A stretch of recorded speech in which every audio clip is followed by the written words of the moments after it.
చెప్పకు బాబాకెప్పుడు ఈ బాధలు భరించలేనని, చెప్పకు బాబాకెప్పుడు ఈ బాధలు భరించలేనని, ఆ బాధల చెవిలో చెప్పు చింతేల బాబా చెంత.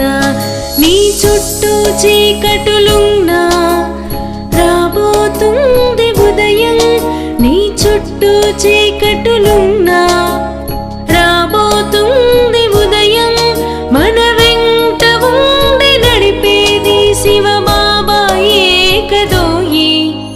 చెప్పకు బాబాకెప్పుడు ఈ బాధలు భరించలేనని, ఆ బాధల చెవిలో చెప్పు చింతేల బాబా చెంత, చింతేల బాబా చెంత, చింతేల బాబా చెంత.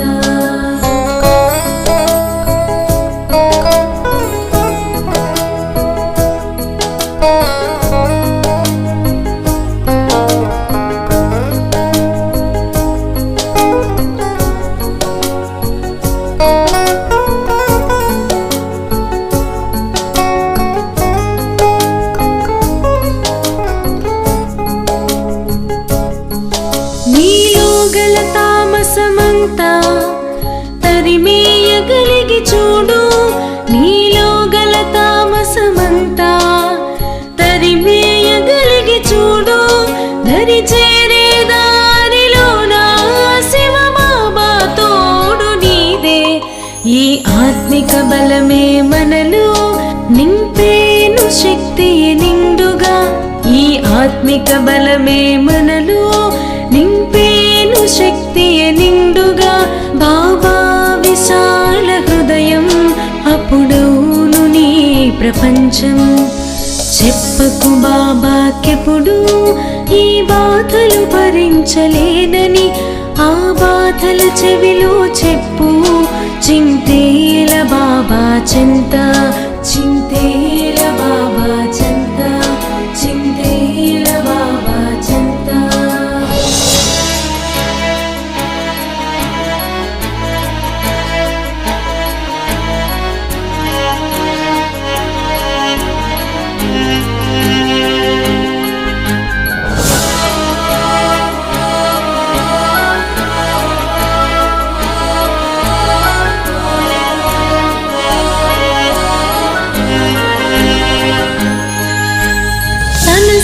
సర్వశక్తులన్నీ కలబోసి వెంట వస్తే, తన సర్వశక్తులన్నీ కలబోసి వెంట వస్తే, చేసేది నీవు కావు చేయించువాడు బాబా. గెలుపైనా ఓటమికైనా నమ్మకమే నీలో నింపు, గెలుపైనా ఓటమికైనా నమ్మకమే నీలో నింపు. నీ వేసే అడుగుల గమ్యం రహదారి శివ బాబాదే. చెప్పకు బాబాకెప్పుడు ఈ బాధలు భరించలేనని, ఆ బాధల చెవిలో చెప్పు చింతేల బాబా చెంత, చింతేల బాబా చెంత. ఓ బాబా నా ప్రియ బాబా, ఓ బాబా నా శివ బాబా, శివ బాబా నా ప్రియ బాబా, శివ బాబా నా శివ బాబా. ఓం శాంతి. మధురమైన పిల్లలు, సత్యమైన తండ్రితో సత్యంగా ఉండండి, సత్యమైన చార్టుని ఉంచండి. జ్ఞాన అహంకారాన్ని వదిలి స్మృతిలో ఉండి పూర్తిగా పురుషార్థం చేయండి. ప్రశ్న: మహావీర పిల్లల ముఖ్యమైన గుర్తు ఏమిటి? జవాబు: ఎవరి బుద్ధిలో నిరంతరము తండ్రి స్మృతి ఉంటుందో వారు మహావీర పిల్లలు. మహావీరులనగా శక్తివంతులు, మహావీరులనగా నిరంతరము సంతోషంగా ఉండేవారు. వారు ఆత్మాభిమానిగా ఉంటారు. వారికి ఏమాత్రము దేహాభిమానము, దేహ అహంకారము ఉండదు. ఇటువంటి మహావీరుల బుద్ధిలో నేను ఆత్మను, బాబా నన్ను చదివిస్తున్నారని ఉంటుంది. ఓం శాంతి. ఆత్మల తండ్రి ఆత్మీక పిల్లలను అడుగుతూ ఉన్నారు. మిమ్మల్ని మీరు ఆత్మగా భావించి కూర్చొని ఉన్నారా? ఎందుకంటే ఇది కొంచెం కష్టమని, ఇందులోనే శ్రమ ఉందని తండ్రికి తెలుసు. ఆత్మాభిమానిగా అయి కూర్చొని ఉన్నవారినే మహావీరులని అంటారు. స్వయాన్ని ఆత్మగా భావించి తండ్రిని స్మృతి చేయవారిని మహావీరులని అంటారు. సదా స్వయాన్ని ప్రశ్నించుకుంటూ ఉండండి, నేను ఆత్మాభిమానిగా ఉన్నానా?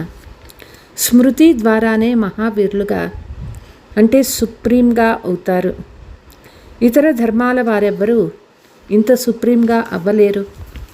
వారు వచ్చేది కూడా ఆలస్యంగా వస్తారు. మీరు నెంబర్ వారు అనుసారంగా సుప్రీంగా అవుతారు. సుప్రీం అంటే శక్తివంతులు లేక మహావీరులు.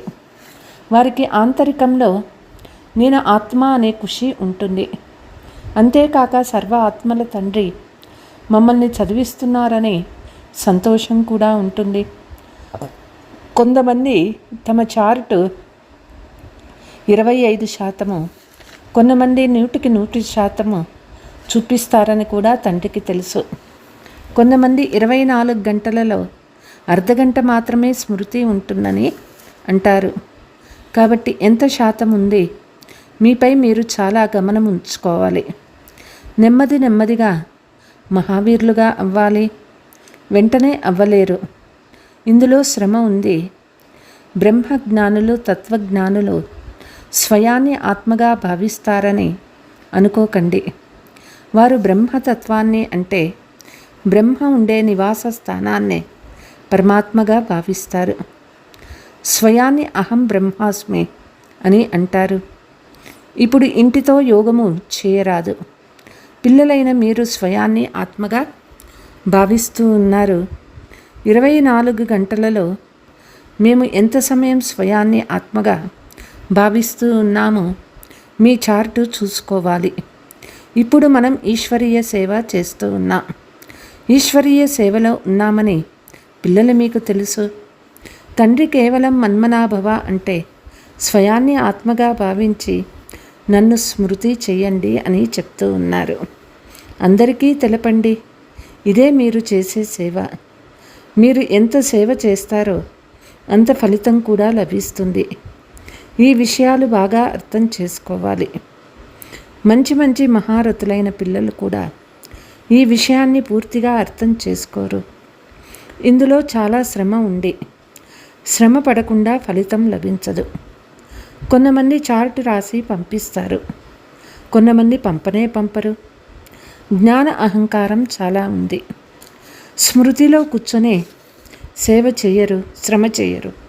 ముఖ్యమైన విషయం స్మృతి అని తండ్రి అర్థం చేయిస్తూ ఉన్నారు. నా చార్ట్ ఎలా ఉంది? స్వయాన్ని పరిశీలించుకుంటూ ఉండాలి. ఎలా ఉందో నోట్ చేసుకుంటూ ఉండాలి. చార్టు వ్రాసే అర్హత పురుషత్తే లేదని చాలామంది అంటూ ఉంటారు. స్వయాన్ని ఆత్మగా భావించి పరమాత్మను స్మృతి చేయడమే ముఖ్యమైనదని తండ్రి చెప్తూ ఉన్నారు. ఇక్కడ స్మృతిలో కూర్చున్నప్పుడు కూడా మధ్యలో నేను ఎంత సమయం స్మృతిలో ఉన్నానని స్వయాన్ని ప్రశ్నించుకోండి. ఇక్కడ కూర్చున్నప్పుడు మీరు స్మృతిలోనే ఉండాలి. చక్రం తిప్పినా పర్వాలేదు, మనం బాబా వద్దకు తప్పకుండా వెళ్ళాలి. పవిత్రులై సతో ప్రధానంగా అయ్యి వెళ్ళాలి. ఈ విషయాన్ని బాగా తెలుసుకోవాలి. చాలామంది వెంటనే మర్చిపోతారు. తమ సత్యమైన చార్టును తెలుపరు. ఇలాంటి మహారథులు చాలామంది ఉన్నారు. సత్యం ఎప్పుడు చెప్పరు. అర్ధకల్పం అసత్య ప్రపంచం కొనసాగినందున అసత్య సంస్కారం ఆంతరికంలో గట్టిపడిపోయింది. ఇందులో కూడా సాధారణంగా ఉండేవారు వెంటనే చార్ట్ వ్రాస్తారు. స్మృతి యాత్ర ద్వారా మీరు పాపాలను భస్మం చేసుకొని పావనమవుతారని తండ్రి చెప్తూ ఉన్నారు. కేవలం జ్ఞానం ద్వారా పావనంగా అవ్వలేరు. స్మృతి యాత్ర ముఖ్యమైనది. మిగిలింది ఎంత ఉన్నా ఏమీ లాభం. మీరు పిలిచింది పావనంగా అయ్యేందుకే. పావనంగా అవ్వాలి అంటే స్మృతి చేయాలి. ప్రతి ఒక్కరూ సత్యంగా తమ చార్టు చెప్పాలి. ఇక్కడ మీకు 35 గంట కూర్చున్నప్పుడు ఎంత సమయం స్వయాన్ని ఆత్మగా భావించి తండ్రి స్మృతిలో ఉన్నారు? స్వయం పరిశీలించుకోవాలి. చాలామంది సత్యం చెప్పేందుకు సిగ్గుపడతారు. తండ్రికి సత్యం చెప్పరు. వారు సేవను గురించిన సమాచారం, ఇది చేశాను, ఇంత చేశాను, ఇంతమందికి అర్థం చేయించాను అని తెలుపుతారు. కానీ స్మృతి యాత్రను గురించిన చార్టు వ్రాయరు. తండ్రి చెప్తూ ఉన్నారు, స్మృతి యాత్రలో లేనందునే మీ బాణం ఎవ్వరికీ తగలదు. జ్ఞాన ఖడ్గంలో స్మృతి అనే పదును నింపుకోరు. జ్ఞానమేమో వినిపిస్తారు, పోతే యోగ బాణం తగలటం చాలా కష్టము. బాబా చెప్తూ ఉన్నారు, 45 నిమిషాలలో 5 నిమిషాలు కూడా స్మృతి యాత్రలో కూర్చొని ఉండరు. స్వయాన్ని ఆత్మగా భావించి ఎలా స్మృతి చేయాలో వారికి అర్థం కాదు. చాలామంది మేము నిరంతరం స్మృతిలో ఉంటామని అంటారు. బాబా చెప్తూ ఉన్నారు, ఈ స్థితి ఇప్పుడు రాదు. నిరంతరం స్మృతిలో ఉంటే ఇప్పటికీ కర్మాతీత స్థితి వచ్చేయాలి. జ్ఞాన పరాకాష్ఠ అందుకొని ఉండాలి.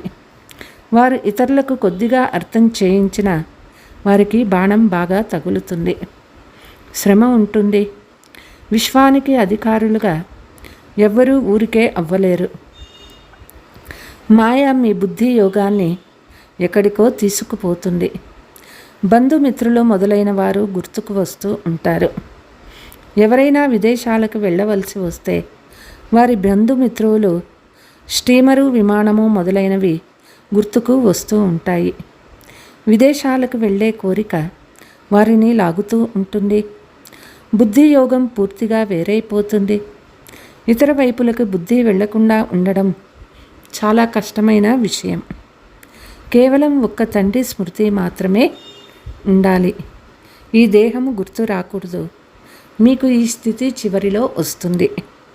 రోజు రోజుకి స్మృతి యాత్ర ఎంతెంత పెంచుకుంటూ ఉంటారో అంత కళ్యాణం అవుతుంది. ఎంత స్మృతి ఉంటారో అంత సంపాదన అవుతుంది. శరీరాన్ని వదిలితే ఆ సంపాదన చేయలేరు.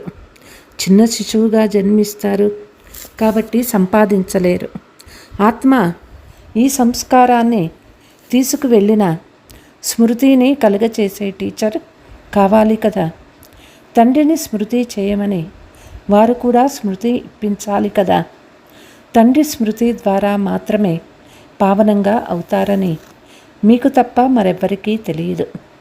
వారు గంగా స్నానమే శ్రేష్టమని అనుకుంటారు. అందుకే గంగా స్నానం చేస్తూ ఉంటారు. బాబా ఇవన్నీ అనుభవించిన వారే కదా. ఇతడు అనేక మంది గురువులను ఆశ్రయించారు. వారు నీటితో స్నానం చేసేందుకు వెళ్తారు. ఇక్కడ మీరు స్మృతి యాత్రలో స్నానం చేస్తారు. తండ్రి స్మృతి ద్వారా తప్ప దేనితో కూడా ఆత్మ పావనంగా అవ్వలేరు. దాని పేరే యోగము, అంటే స్మృతి యాత్ర. జ్ఞానాన్ని స్నానమని అనుకోరాదు. ఇది యోగ స్నానం. జ్ఞానం అనగా చదువు. యోగ స్నానం ద్వారా పాపాలు తొలగిపోతాయి. జ్ఞానము మరియు యోగము రెండు వేరు వేరు విషయాలు. స్మృతి ద్వారానే జన్మాంతరాల పాపాలు భస్మమవుతాయి. తండ్రి చెప్తూ ఉన్నారు, స్మృతి యాత్ర ద్వారా మీరు పావనమై సతో ప్రధానంగా అవుతారు. తండ్రి చాలా బాగా అర్థం చేయిస్తూ ఉన్నారు.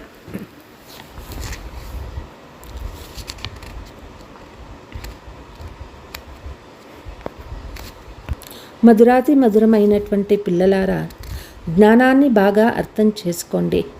ఇది మరిచిపోరాదు. స్మృతి యాత్ర ద్వారానే జన్మాంతరాల పాపాలు తొలగిపోతాయి. పోతే జ్ఞానము ద్వారా సంపాదన జరుగుతుంది. స్మృతి, చదువు ఈ రెండు వేరువేరే విషయాలు. జ్ఞాన విజ్ఞానాలు. జ్ఞానమనగా చదువు, విజ్ఞానమనగా యోగము అంటే స్మృతి. జ్ఞాన విజ్ఞానాలలో దేనిని శ్రేష్టమని అనుకుంటారు. స్మృతి చాలా గొప్పది. దీనిలోనే కష్టం ఉన్నది. అందరూ స్వర్గానికేమో వెళ్తారు. సత్యయుగము స్వర్గము, త్రేతాయుగము సగం మార్గము. ఈ చదువు అనుసారంగా అక్కడికి వెళ్ళి విరాజమవుతారు. ముఖ్యమైనది యోగము. ఎగ్జిబిషన్, మ్యూజియం మొదలైన వాటిలో కూడా మీకు జ్ఞానము అర్థం చేయిస్తారు. యోగము చేయించలేరు, అర్థం చేయించలేరు. కేవలం స్వయాన్ని ఆత్మగా భావించి తండ్రిని స్మృతి చెయ్యండి అని చెప్తారు. జ్ఞానము విస్తారంగా తెలుపుతారు. తండ్రి చెప్తూ ఉన్నారు, ముఖ్యంగా స్వయాన్ని ఆత్మగా భావించి తండ్రిని స్మృతి చేయమండి, తెలుపండి. ఈ జ్ఞానం నిచ్చేందుకు మీరు ఇన్ని చిత్రాలు మొదలైనవి తయారు చేస్తూ ఉన్నారు. యోగము కొరకు చిత్రాలు అవసరం లేదు. జ్ఞానము అర్థం చేయించేందుకే చిత్రాలు తయారు చేయబడతాయి. స్వయాన్ని ఆత్మగా భావించటం వల్ల దేహ అహంకారం పూర్తిగా తొలగిపోతుంది. జ్ఞానాన్ని వర్ణించేందుకు తప్పకుండా నోరు అవసరము. జ్ఞానానికైతే ఒకే ఒక మాట, స్వయాన్ని ఆత్మగా భావించి తండ్రిని స్మృతి చేయాలి. చదువు కొరకైతే దేహం అవసరము. శరీరం లేకుండా ఎలా చదివిస్తారు? తండ్రి పతిత పావనులు, వారితో యోగం చేయాల్సి వస్తుంది కదా. కానీ యోగం చేయడం ఎవ్వరికీ తెలియదు. తండ్రి స్వయంగా వచ్చి నేర్పిస్తూ ఉన్నారు. మనుషులకు ఎప్పుడూ యోగము నేర్పించలేరు. తండ్రియే చెప్తూ ఉన్నారు, తండ్రి స్మృతి చేయండి. దీనినే పరమాత్మ జ్ఞానమని అంటారు.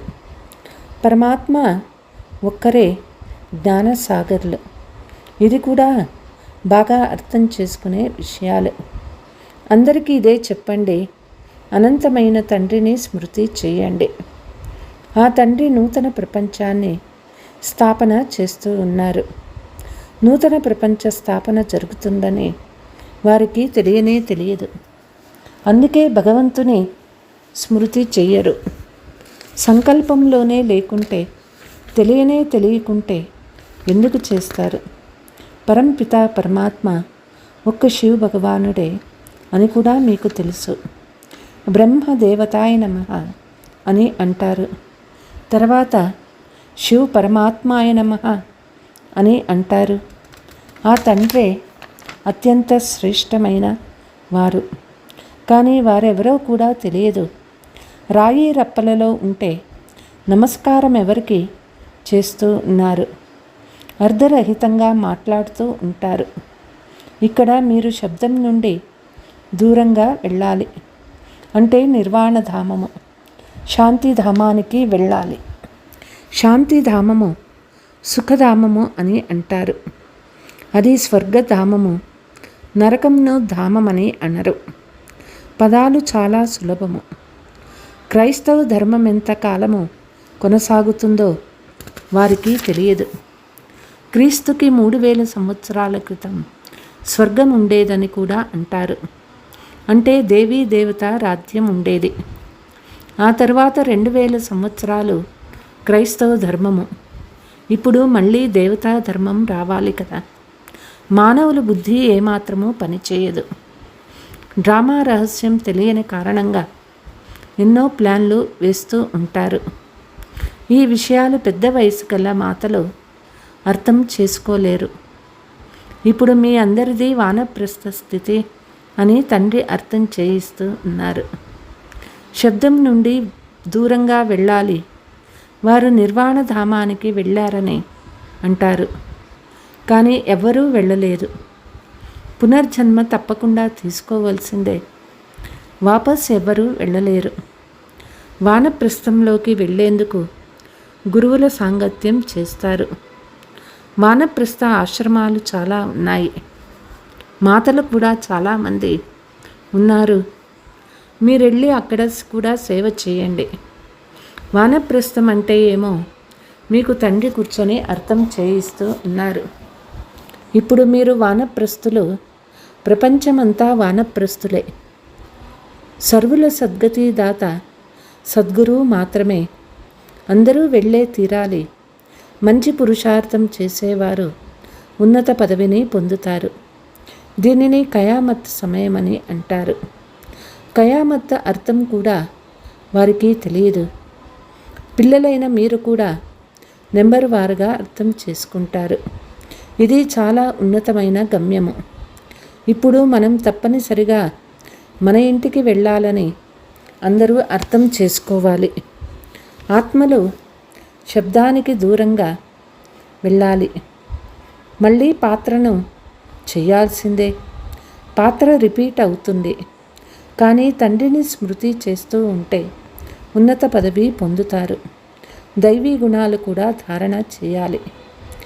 ఏ మురికి పని, దొంగతనం మొదలైనవి చేయరాదు. మీరు యోగము ద్వారా మాత్రమే పుణ్యాత్ములుగా అవుతారు. జ్ఞానముతో అవ్వలేరు. ఆత్మ పవిత్రంగా అవ్వాలి. శాంతిధామంలోకి పవిత్ర ఆత్మలు మాత్రమే వెళ్ళగలుగుతాయి. అక్కడ ఆత్మలన్నీ ఉంటాయి, ఇంకా వస్తూనే ఉంటాయి. ఇంకా మిగిలి ఉన్న ఆత్మలు ఇక్కడికి వస్తూ ఉంటాయి. పిల్లలు, మీరు స్మృతి యాత్రలో చాలా సమయం ఉండాలి. ఇక్కడ మీకు మంచి సహయోగము లభిస్తుంది. పరస్పర సహాయం, బలం లభిస్తుంది.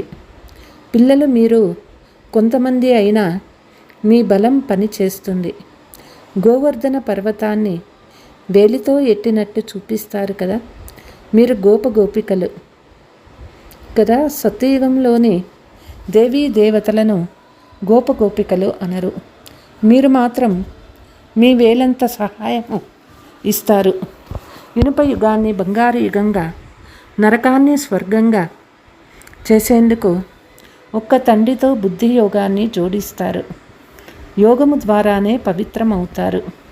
ఈ విషయాలు మర్చిపోరాదు. ఈ శక్తి మీకు ఇక్కడ లభిస్తుంది. బయట ప్రపంచంలో ఆసురీ మానవుల సాంగత్యం ఉంటుంది. అక్కడ స్మృతి చేయడం చాలా కష్టం. ఇంత అచంచలంగా అక్కడ ఉండలేరు. సంఘటన అవసరం కదా. ఇక్కడ అందరూ కలిసి ఏకరసంగా కూర్చుంటారు. అందుకే సహాయం లభిస్తుంది. ఇక్కడ వృత్తి వ్యాపారాలు, ఇతర పనులేవి ఉండవు. బుద్ధి ఇక ఎక్కడికి వెళ్తుంది? బయట ప్రపంచంలో వ్యాపారాలు, ఇళ్ళు మొదలైనవి తప్పకుండా తమ వైపుకి లాగుతాయి. ఇక్కడ ఇతరవేవీ లేవు. ఇక్కడ వాతావరణం చాలా శుద్ధంగా ఉంటుంది. డ్రామా అనుసారం మీరు చాలా దూరము వచ్చి కొండపై కూర్చొని ఉన్నారు. ఖచ్చితమైన జ్ఞానపక చిహ్నాలు కూడా మీ ఎదురుగానే ఉన్నాయి. పైకప్పుపై స్వర్గాన్ని చూపించారు దిల్వాలా మందిరంలో. అలా కాకుంటే ఇంకెక్కడ చూపించాలి? అందుకే బాబా అంటారు, ఇక్కడ కూర్చొని ఉన్నప్పుడు స్వయాన్ని పరిశీలన చేసుకోండి. మేము బాబా స్మృతిలో ఉన్నామా? స్వదర్శన చక్రం కూడా బుద్ధిలో తిరుగుతూ ఉండాలి. अच्छा, मीठे मीठे सिकीलते बच्चों प्रति माता पिता बाप दादा का याद प्यार और गुड मॉर्निंग. रूहानी बाप की रूहानी बच्चों को, हम रूहानी बच्चों की रूहानी माता पिता बाप दादा को याद प्यार गुड मॉर्निंग डबल नमस्ते. ధారణ: మీ స్మృతి చార్టుపై పూర్తి గమనం ఉండాలి.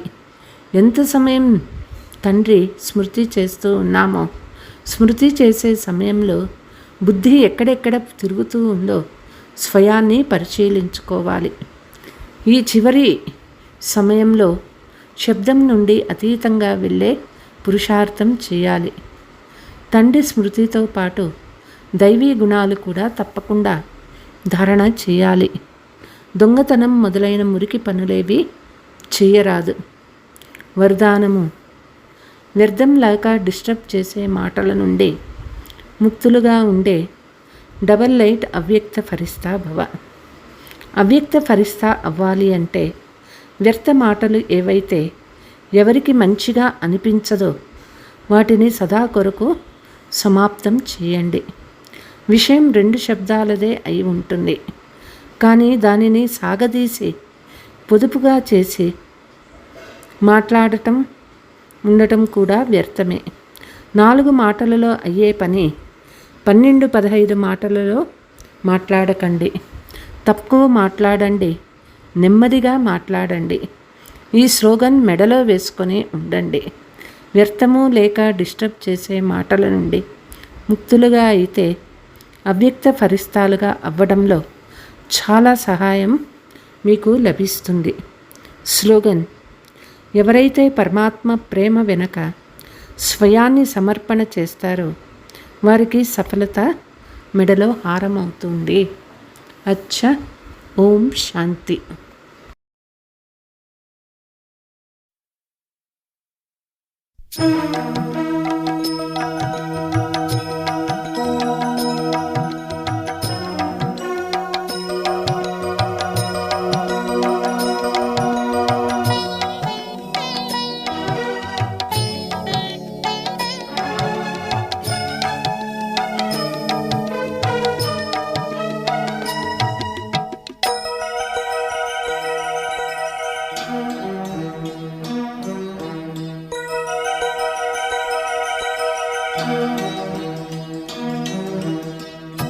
దివ్య గుణాలే ధారణ చేసి పూలమాలగా వికసించవోయి.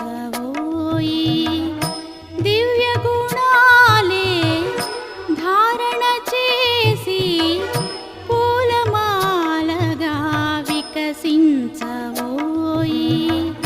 పూలమాలగా వికసించవోయి.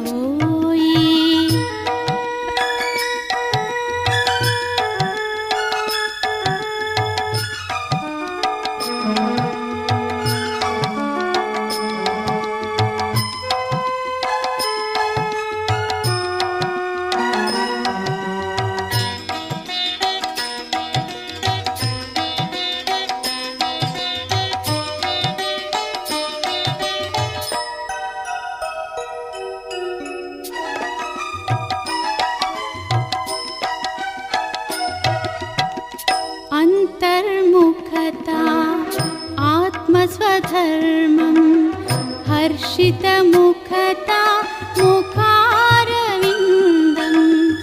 అంతర్ముఖత ఆత్మస్వధర్మం హర్షితముఖత ముఖారవిందం. సహనశీలతతో విరాజిల్లిరి.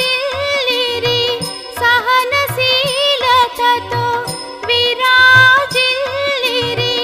యేసు బుద్ధ గాంధీ మహాత్ములు దివ్య గుణాలే ధారణ చేసి పూలమాలగా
त्यागतपस्या सेवानिरति दयार्द्रहृदयं विशालभावं त्यागतपस्या सेवानिरति दयार्द्रहृदयं विशालभावं निस्सङ्कल्पमे निर्मोहत्वं निस्सङ्कल्पमे निर्मोहत्वं परमपवित्रता जीवाधारं दिव्यगुणाले धारण చేసి పూలమాలగా వికసించవోయి దివ్యగుణాలే ధారణ చేసి పూలమాలగా వికసించవోయి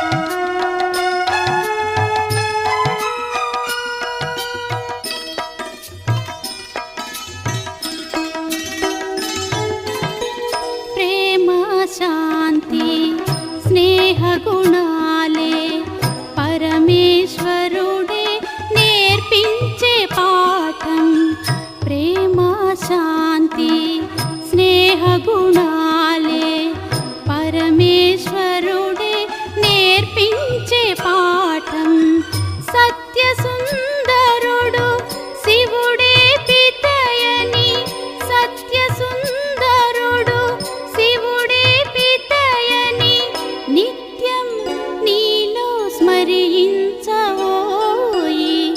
దివ్య గుణాలే ధారణ చేసి పూలమాలగా వికసించవోయి దివ్య గుణాలే ధారణ చేసి పూలమాలగా వికసించ